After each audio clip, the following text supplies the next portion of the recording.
যাদবপুর বিশ্ববিদ্যালয়ের ঘটনার প্রেক্ষিতে এবং কলেজ ও বিশ্ববিদ্যালয়ে ছাত্র সংসদ নির্বাচন করে গণতান্ত্রিক পরিকাঠামো ফিরিয়ে আনার দাবিতে সোমবার ছাত্র ধর্মঘটের ডাক দেয় এআইডিএসও।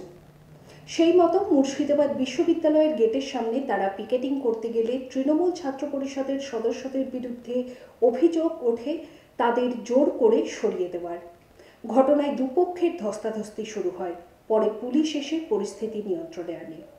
আজকে ছাত্র সংগঠন ডিএসওর পক্ষ থেকে যাদবপুরের জানেন যে প্রতিবাদী ছাত্রদের ওপর শিক্ষামন্ত্রী যেভাবে কনভয় দিয়ে পিছে মারার চক্রান্ত করেছিল, তার প্রতিবাদে সহ এই কলেজে কলেজে ক্যাম্পাসে গণতান্ত্রিক ছাত্র নির্বাচনের দাবিতে আজকে আমরা মুর্শিদাবাদ বিশ্ববিদ্যালয় সারা পশ্চিমবঙ্গ ছাত্র ধর্মঘট ডেকেছিলাম। কলেজ বিশ্ববিদ্যালয় এআইডিএসওর পক্ষ থেকে, তারই পক্ষ থেকে আমরা আজকে এখানে পিকেটিং করছিলাম এবং বহিরাগত তৃণমূলের গুন্ডা বাহিনী দিয়ে আমাদেরকে মারা হয়েছে। যখন ছাত্রছাত্রীরা স্বতঃস্ফূর্তভাবে বন্ধের সমর্থনে তারা আজকে ক্যাম্পাস বয়কট করছিল, তখন বহিরাগত তৃণমূলের ছাত্র পরিষদের লোক এসে আমাদের মারধর করেছে, আমাদের মহিলাদের ওপর আক্রমণ করেছে, গালিগালাজ করেছে, মারধর করেছে। তার প্রতিবাদে আমরা ধিক্কার জানাচ্ছি।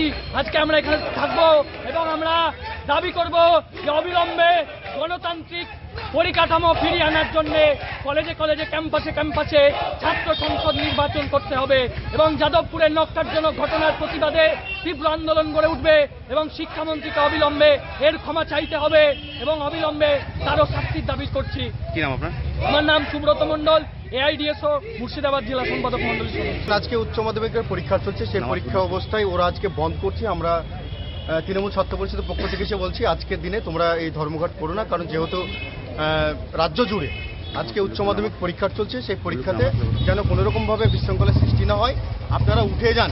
আমরা হাত জোর করে বলেছি আপনারা উঠে যান। তারপরে ওদের চিৎকার চেঁচামেচি যেটা হয়, শূন্য থেকে মহাশূন্য জায়গায় পৌঁছে গেছে।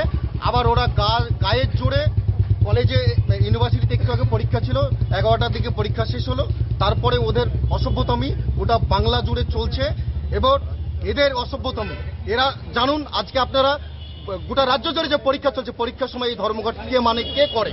অশিক্ষিত ছাড়া কেউ করে না।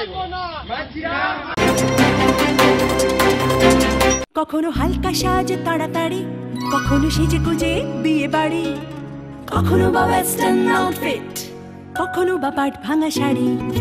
যখন যেমন সাজ গয়না তেমনি কোনো অকেশনে, কখনো জাস্ট এমনি। অঞ্জলি জুয়েলার্স, ঠিক যেমনটা চায় আজকের আধুনিক নারী।